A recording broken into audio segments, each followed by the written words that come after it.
I will hit record. So I want to welcome everyone to our team call tonight. As I'm sure people are still joining, but we are recording so people can catch the recording. Tonight we have not one superstar, but we have two superstar coaches on. Not officially 15-star yet, but they're going to be soon. These guys are a power couple. It's Tina and Joe Gonzales. And I'm going to have to read all their accolades because they have so many. So Joe joined in, I think Joe and Tina both joined in 2011. So they've been in the business about as long as I have. Joe was an SC10 All-Star, or is an SC10 All-Star. He's a SC5 legend. He was a premier coach in 2013 and an elite coach in 2014. And he is a 5-star in his primary business center and a 1-star in his second. And both Tina and Joe are members of Team Swarm. So that's Tommy Migrant's team, if you guys are familiar with Tommy. And Tina, let's see, let me scroll down to hers. Tina is a wife and a mom. She's a 6-star diamond elite coach. She's a 2-time elite coach. And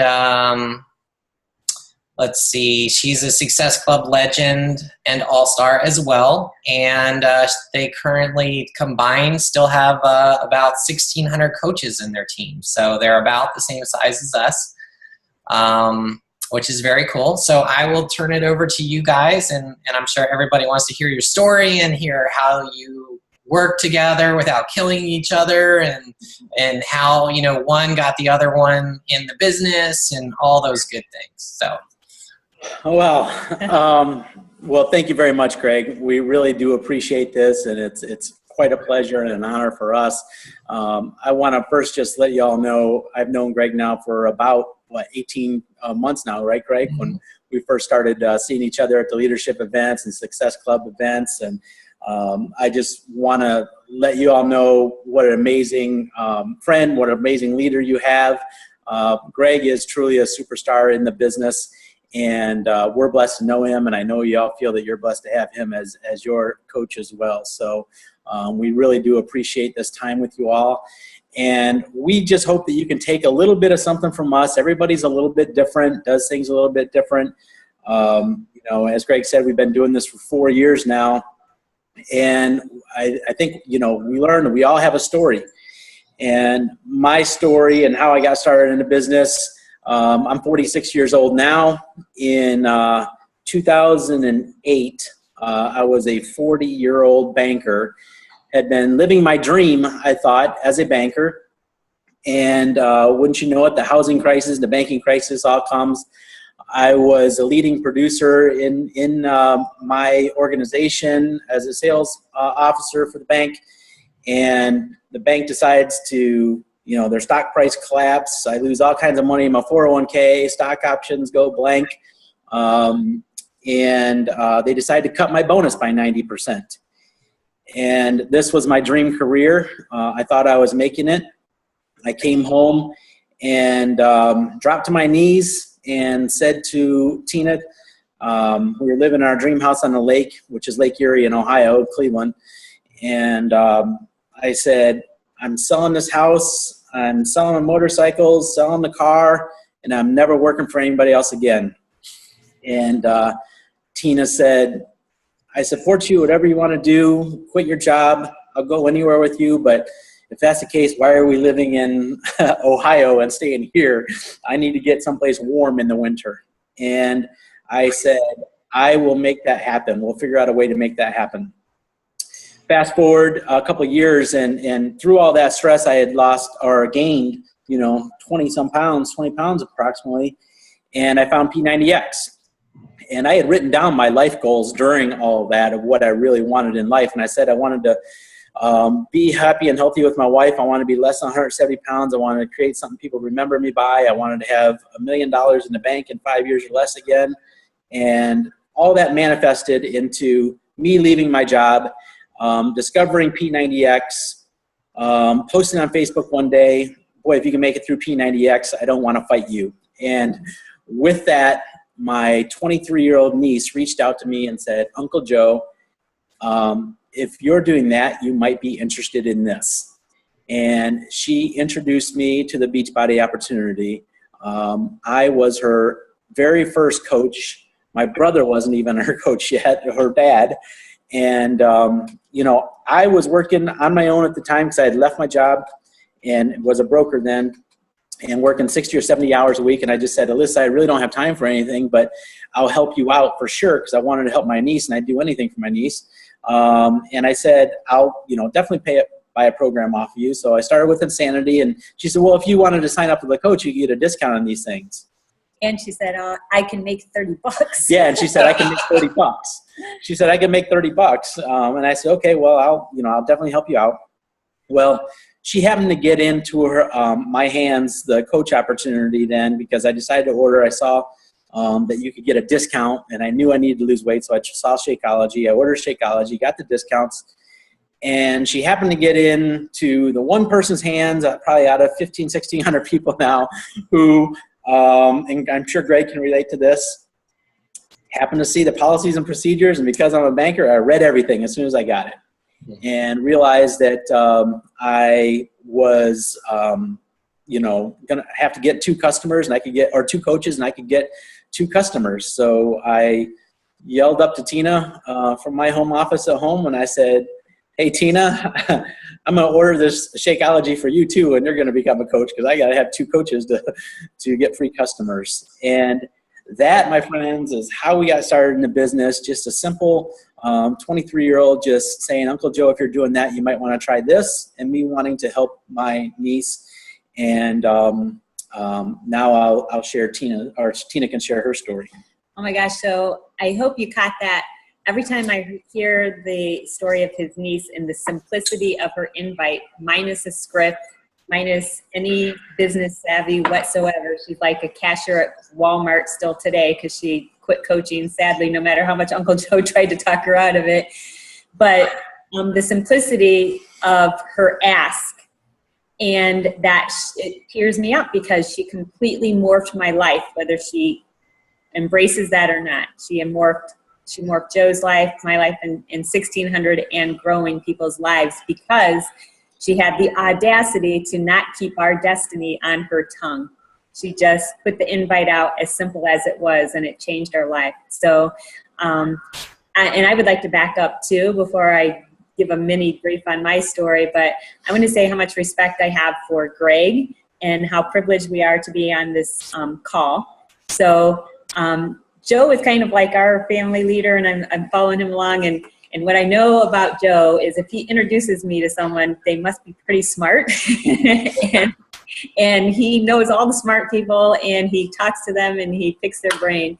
And I remember meeting Greg and his bride at Leadership in the core shop, and just how genuine, authentic, and yep, very smart that they were. And I learned so much. I told him at this year's Leadership event, I don't think he knew how much he impacted me at that time, but just hearing how the number of people he had and the number of leaders that he had developed on his team, and how massively impressed I was with that. And it caused me to shift in my thinking about quantity versus quality, which is what I wanted. So thanks for having us on this call. So my story is like completely polar opposite of Joe's. He came from a business background. At the time that he enrolled me by saying, Tina, I signed you up as a coach, I was like, okay, honey, whatever. I know he didn't want me to drink his Shako. I was not into it whatsoever, although I supported him in all things he did, and I knew that there was probably a reason behind it. But his personality being opposite of mine and business oriented, I would never read a policy procedure or instructions that came with anything that I purchased ever in the history of ever. But he did. He started putting policies and procedures in front of me immediately after enrolling me as a discount coach. And I was like, oh, negative, shut it. I completely shut him out because he approached me from his mindset. And instead of being open to it, I was like, all right, dude, I'm not, just stop. And so thankfully, like 5 weeks later, he dragged me to an event, which sold me. And we'll talk more about the power of events. But my background at the time was I grew up in poverty. I grew up in abuse. And when I left my home, I didn't go to college. So I was without a college education. But I was scrappy my whole life because I wanted to create something for myself. And I was driven and motivated. And through a series of events, I wound up starting my own resume writing an interview coaching company where I worked from home. And I was also a part-time yoga teacher. No one probably would have ever asked me to be a coach because I would have told them how incredibly happy I was and fulfilled, because you take yourself with you wherever you go. And I was just happy working one-on-one with people. And I never saw myself as a leader, but one-on-one experience with executives, I could sit across from them and just manhandle that event all day long. But I would have told you I was happy, and no, I wouldn't have heard of doing something else. But what I didn't know at the time, that with him dragging me to that event that I didn't want to go to, is he was going to connect me with something that would fill a void that I didn't even know I had. This business allows me at such a magnificently larger level to help people and to make a difference in their lives, and in doing so, make a living of significance. So since those days, I would say, what's the numbers? I've quadrupled or more my income that I was making as a resume writer, as a sole proprietor. So part of my story is going from working for a company as an office manager or secretary to working as a sole proprietor. And I would work my tail off as a sole proprietor and earn well for each client. But I could only work so many hours as an individual. And I was getting paid once for one service, so they would leave, and if I stopped working, if I went on vacation and all those things, my income would stop. So this allows us an opportunity for me to make such a difference and feel fulfilled in serving people, and also get paid in my sleep. So that's not a bad deal. Yeah, and what happened, I really knew that Tina was great at helping people from her business, and so all that happened in our start was, as Greg said, we're part of Tommy Migrant's downline, but we're not Tommy's PS coaches. We're a few layers away from him. But when I got plugged into the team page, that's all my niece did for me, really, was plug me into the team page. And I knew that this was something that I wanted to do. I immediately invested some dollars into the business with making some cards and brochures and stuff, and knew I was in a business to. So I plugged myself into the team and I started asking questions. And I noticed that there, like Tina said, 5 or so weeks after we started, there was something called the Super Saturday coming up. And this was in Bellevue, Ohio, which is where Tommy was from. And Bellevue is right by my hometown, which we knew was a really small town, right? So, Tina doesn't necessarily like going back there. But I literally, had been following along in the Swarm Cave and our team page and asking questions. I just knew there was something here for us. And I'm not kidding when I tell you guys this. And when Tina says that, I dragged her to that event. I mean, I had to beg her to go. And then, wouldn't you know, after the event, because I had made myself known in the team page, I asked a question, and Tommy Migrant, in his special way, knew I asked a question there too, because I'm like that. I just like I like to get answers. Tommy said, "Joe Gonzales is in the house," and he made me feel so special that way, by doing that. And it was because I had appeared in a team page, and even though there were 700 coaches, he knew who we were. And so he asked a bunch of people to go to his house afterwards. We went to his house afterwards for a little cookout, and then we started talking to him. We just told him about our goals. And Tommy looked at us and he said, "You guys have said something that others haven't said to me, and I'd like to spend more time with you." And he calls me about a week and a half, 2 weeks later, and he says, "Hey, Joe, I know this is out of the blue, but can you go with me and my wife and a few of the others, like Beachbody Challenge winner June Warner, Beachbody Challenge winner Greg Bird, and a couple others to this cabin on an island in Lake Erie. And he said, "Can you spend the weekend with us?" We didn't even know these people. We're like, "Oh, that's weird." So I had to go back to Tina and beg her again. And she was I'm still in the process of forcing the policy and procedures manuals and say, do this, right? All the things that she hates. I literally sat there, the tear down my face, and I begged her and I said, "Tina, can you do this one thing for me? And I really think there's something special here for us." And that's no exaggeration. And she said, "Okay, I'll do this, but if you make this a working weekend, I'm going to be so pissed." Because she wanted to have fun. And we get there, and this is a party island. That's all it is you go out there and drink and have fun. And on that island, Tommy showed us how to form, FORM, family, occupation, recreation, message, right? Everybody kind of knows that now. And Tina loves to talk to people, and Tommy, that was our training. Tommy said to us, "Listen, you don't sell to people. You just go out there and you talk to people." And we had our P90X shirts, and everybody knew Tommy on the island, so we're like, "Oh, we can do that." So Tina would be wearing her shirt at the pool and said P90X, and she hadn't even done P90X yet, but somebody would come up to her and say, "You do P90X?" And she would say, yeah. "Hell yeah." And she would start a conversation with them. And, so that's how we kind of learned the business. And literally that was our only training in the business for 5 months, gang. We struggled for our first 6 months in the business. I think it was, now remember, I was working my full-time, I had my biggest year ever in real estate in 2011 when we started this. 5 months into it, I had my first $100 pay week. And I think about how many no's and how many friends we, ditched us, right? Spewed on. We vomited on everybody. We made every mistake in the book because we really didn't know how to do it. And then Tommy put us into a training program, his first training program. And it was 4 weeks, 1 hour per call. And that was our entire training in Beachbody. And then they introduced challenge packs. And then Tommy gave us some scripts and some ideas what to do at that time. And Tina became a parrot. She just said, and we said, okay, there's one person we should be listening to on this team, and he's the one that's making the money. He knows what to do, so we're going to listen to him.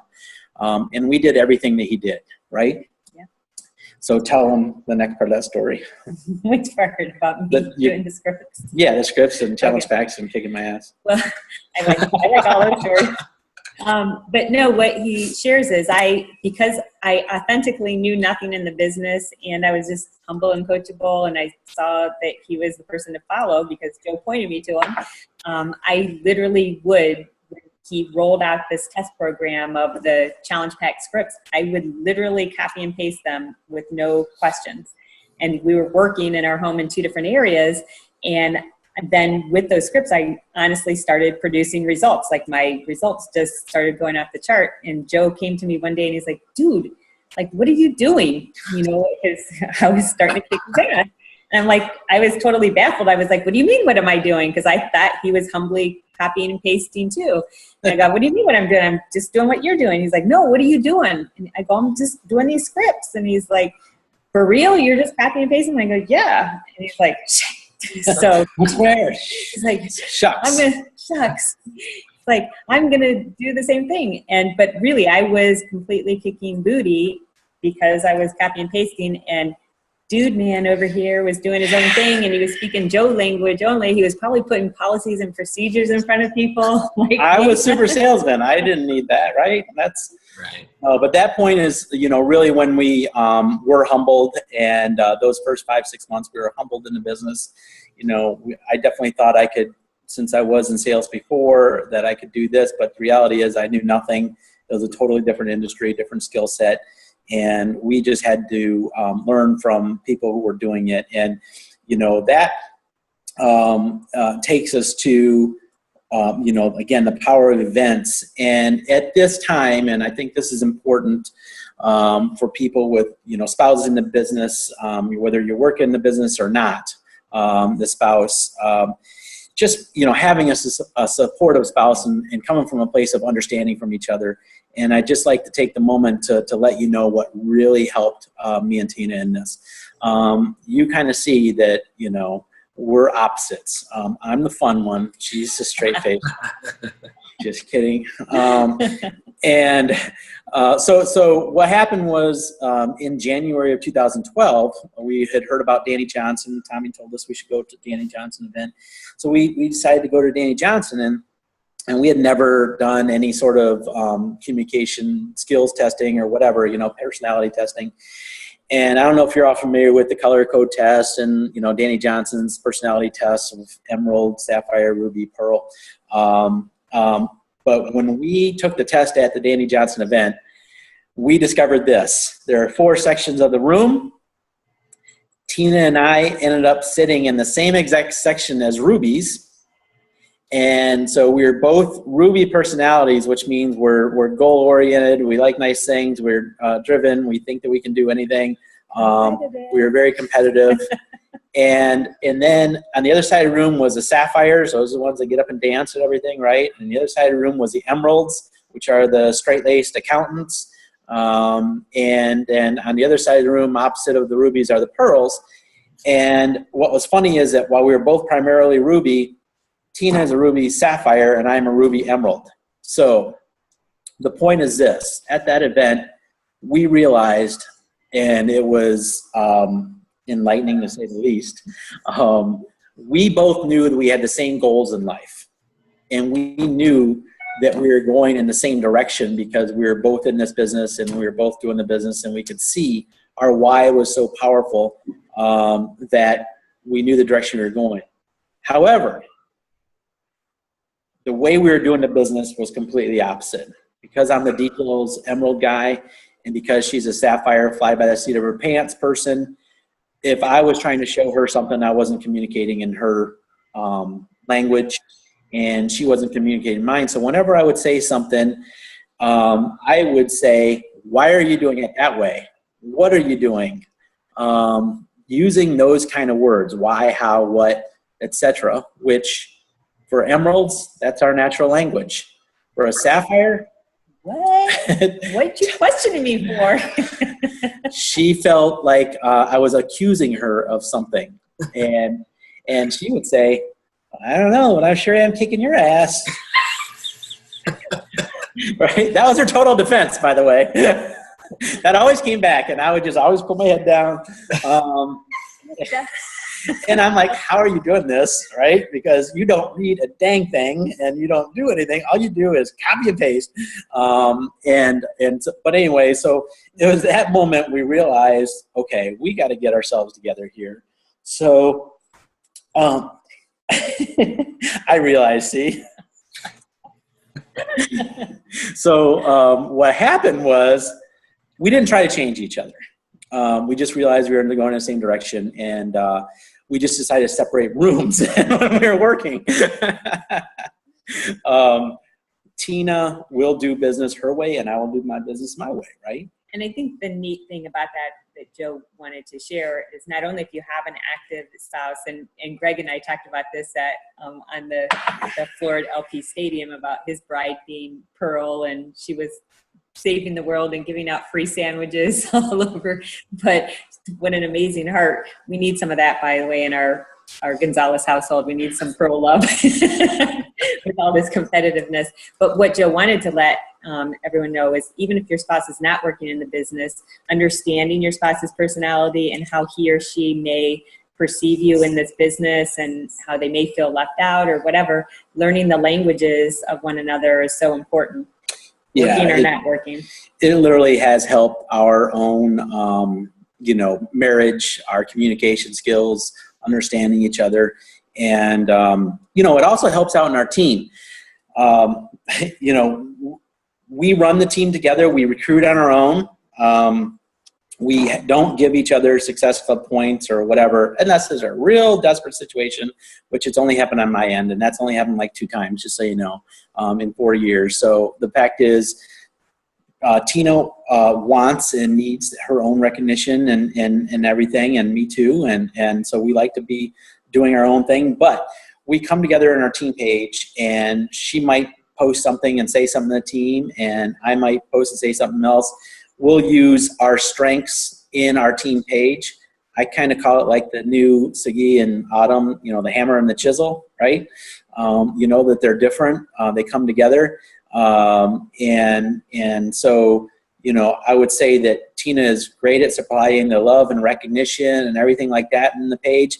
And I'm the one that does the, you know, the systems, procedures, you know, having a duplicable system, having, you know, if there's some team drama in the page or something that goes awry, which it happens, you know, on occasion, people are upset. I'm usually the one that goes in there and fixes that. Daddy. But the point is just that we work together and we know what our strengths and weaknesses are.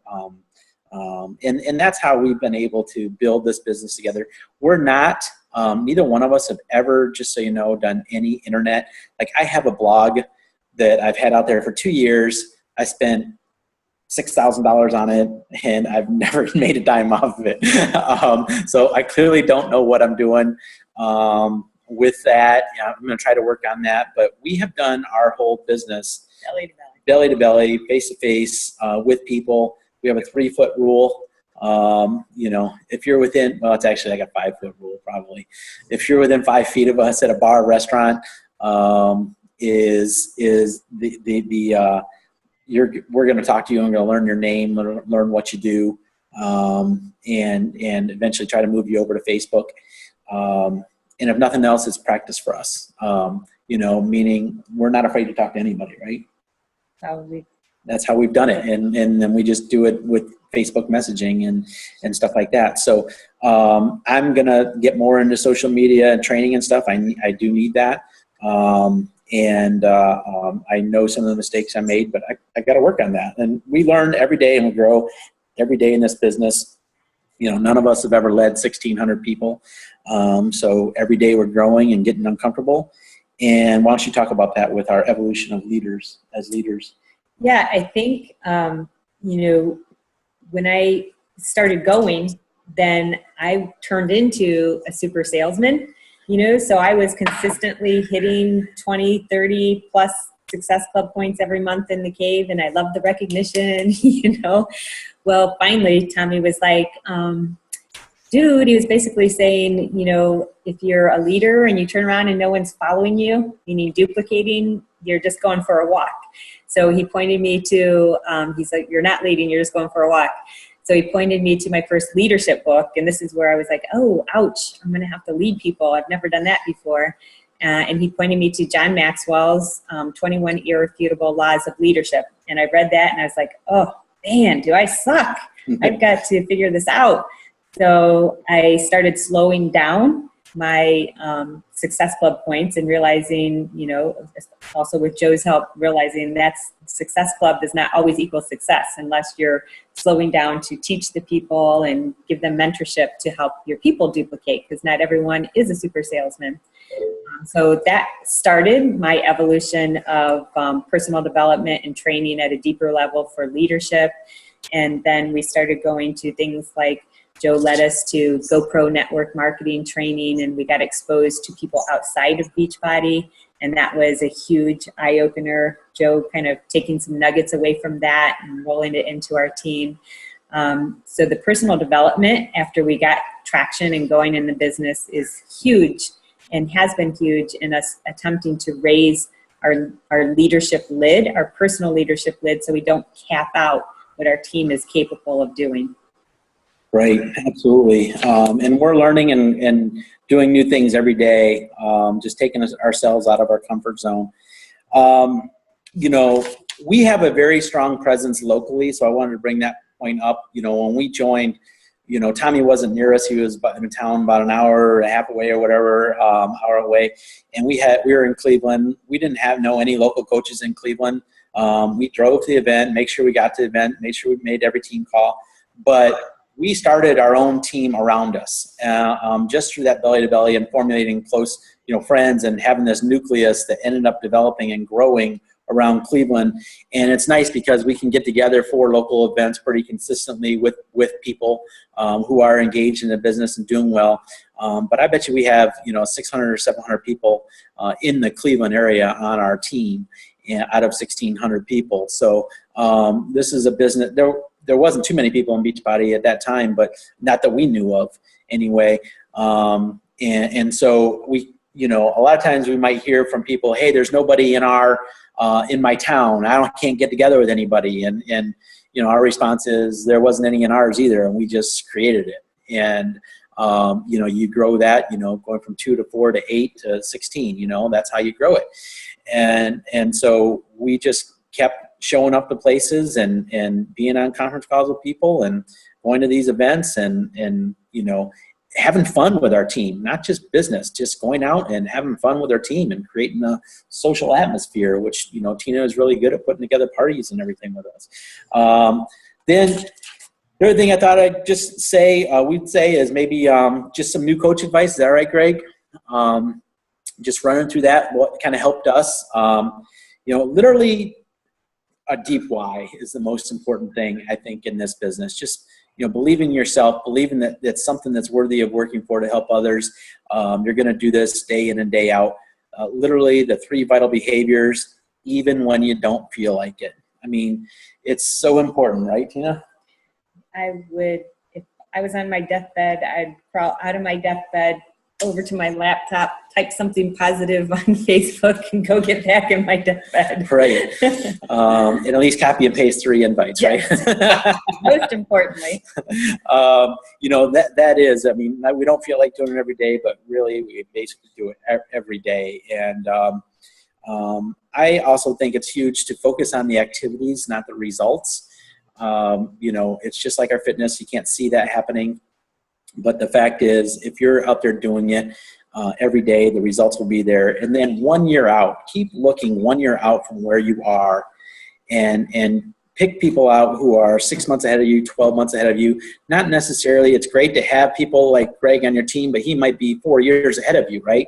So pick those great people that you see, and you can see 1 year out that they went from point A to point B, and because Greg might be at point G right now in his journey, and maybe we can't see that far, but pick some leaders out on your team and in Beachbody that you resonate with, that you can follow, and have that maybe what do they call that, success partner, that's also working the business well and successful, not excuse partners. I'm sure you've heard that before.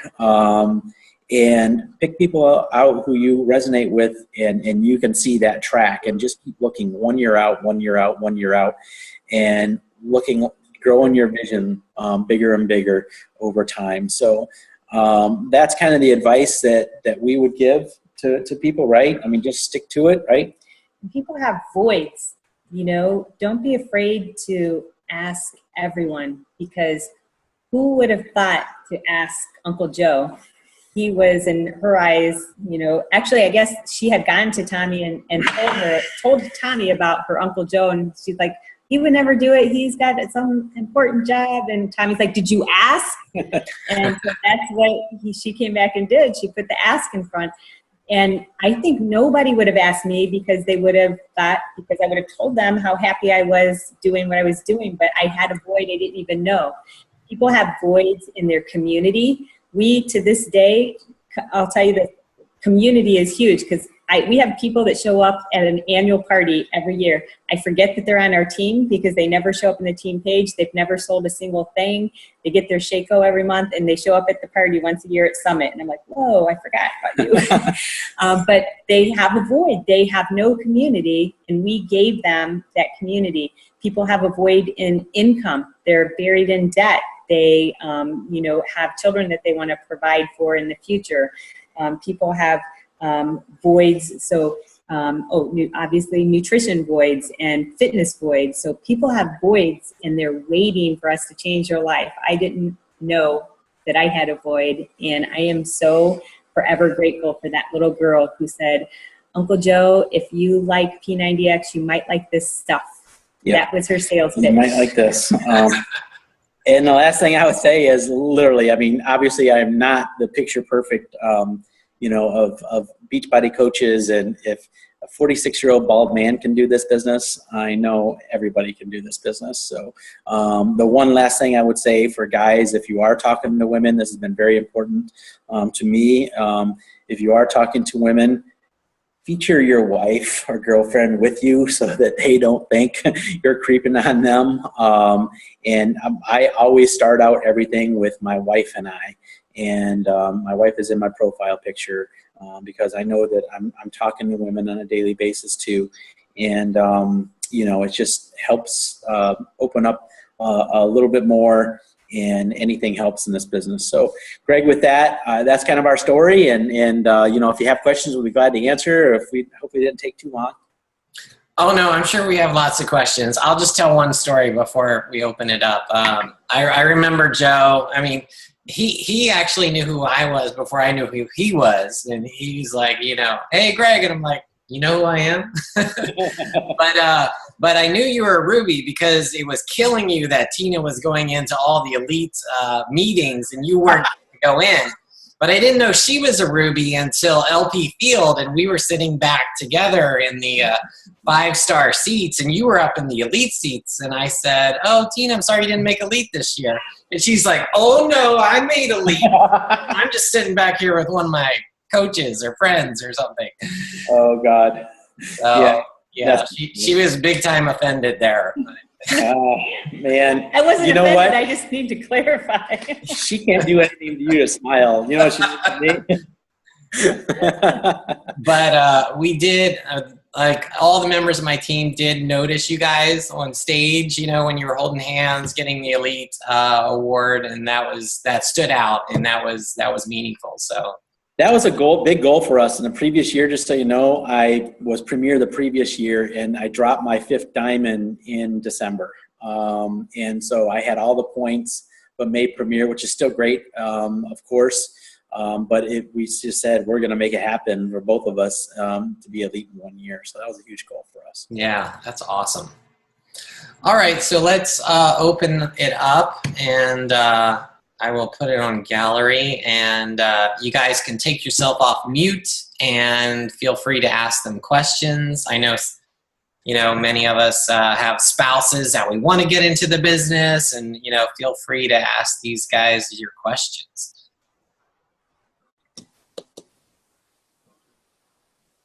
Okay, I'll go first. I'll be the There you go. Okay.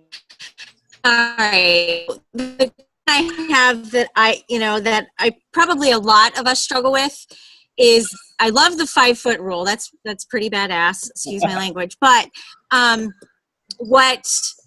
so we went out to dinner tonight, and my other half was like, leave your card. Like, no, I'm not leaving my card. What am I going to say?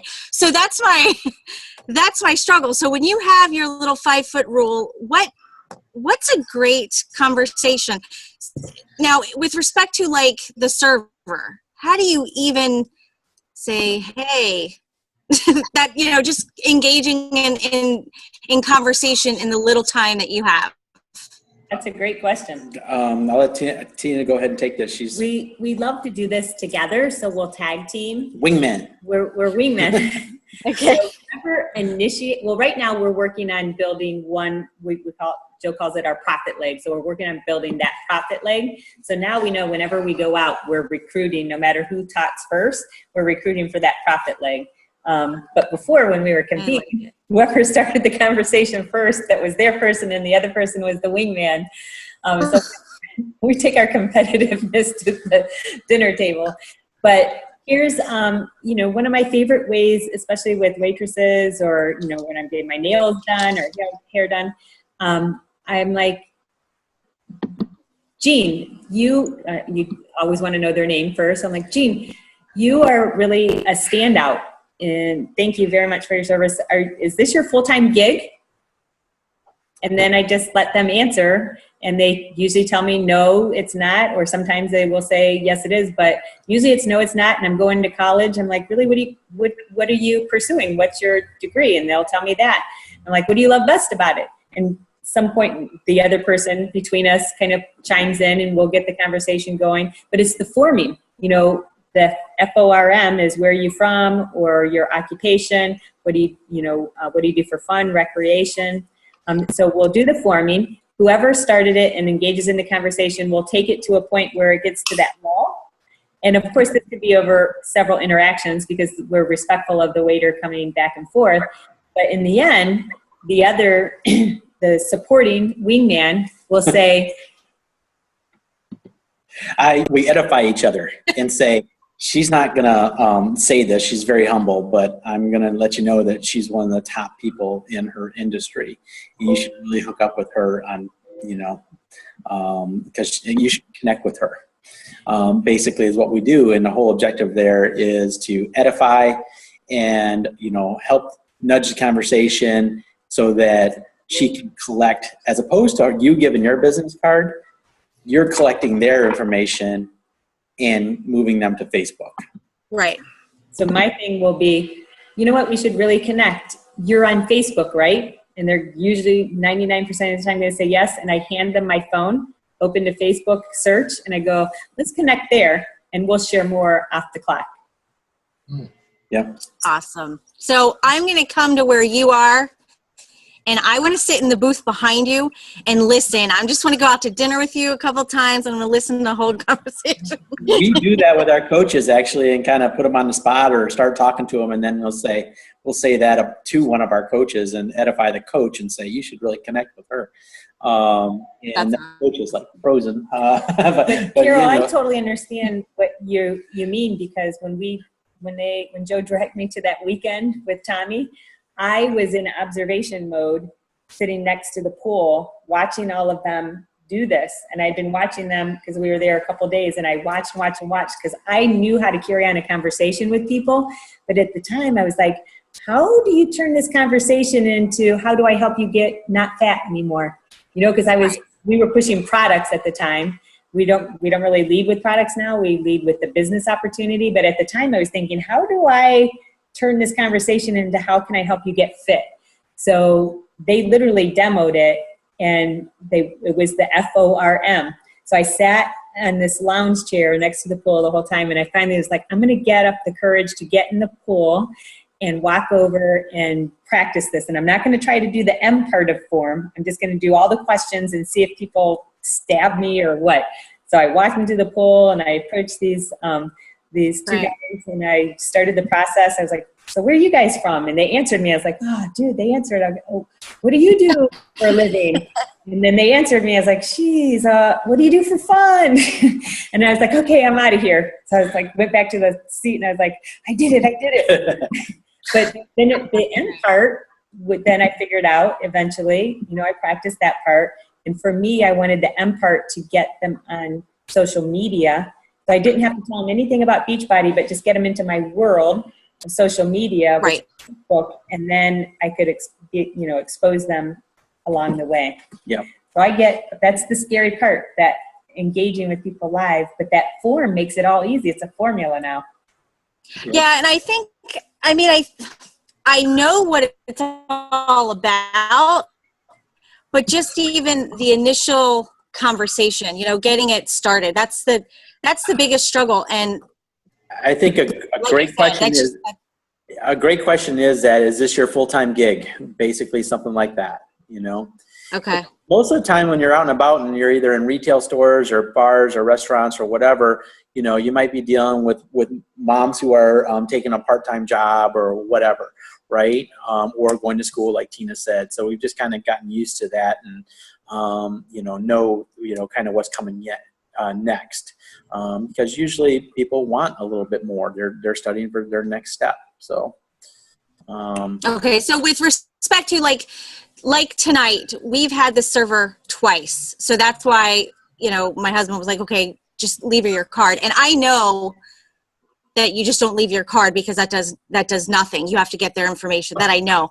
But with you, so when you lead with, is this your full-time gig?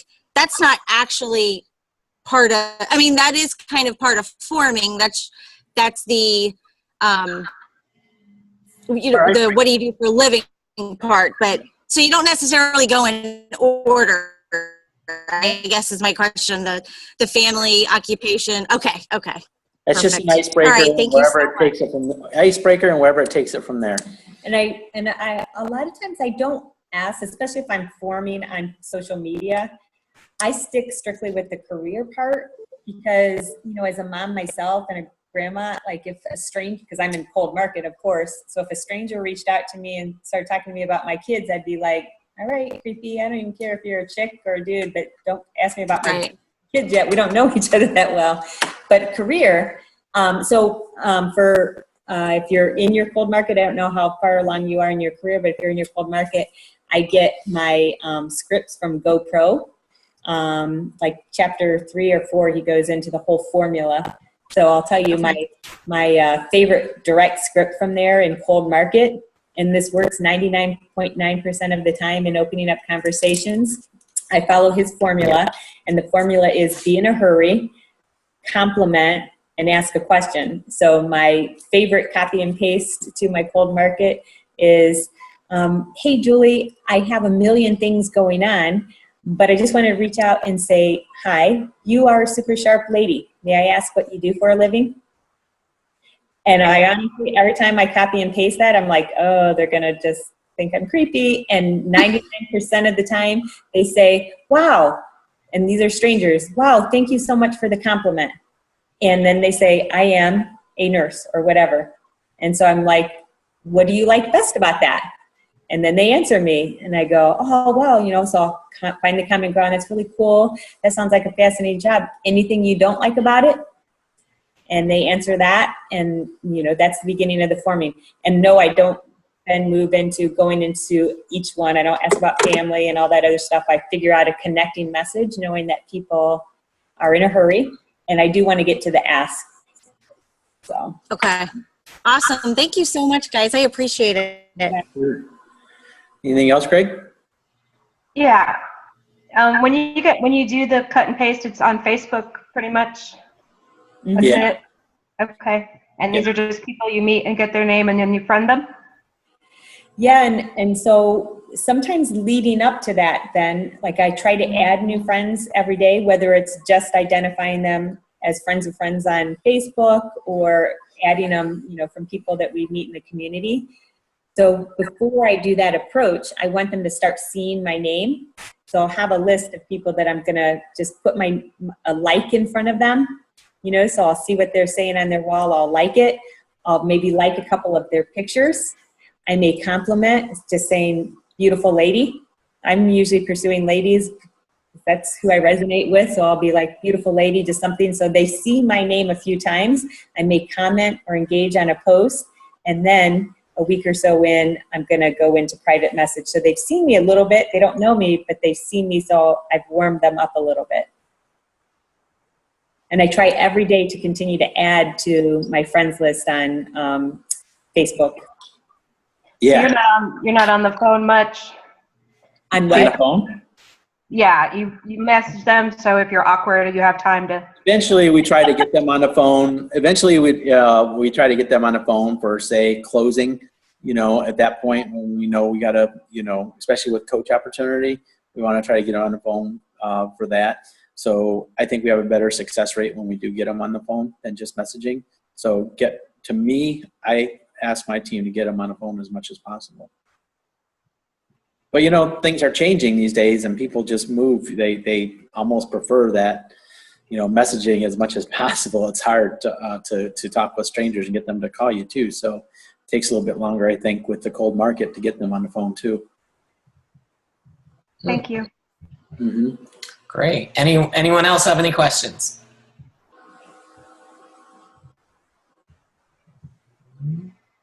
Going once? All right. Well, thank you very much. We appreciate all your insights and thank you for joining our call and for speaking. And we really got a lot out of it. So hope you enjoyed it. Thank you so much. We really do appreciate the opportunity, and we wish everybody well. You got a rock star coach. You know what? Follow him. He knows what he's doing, that's for sure.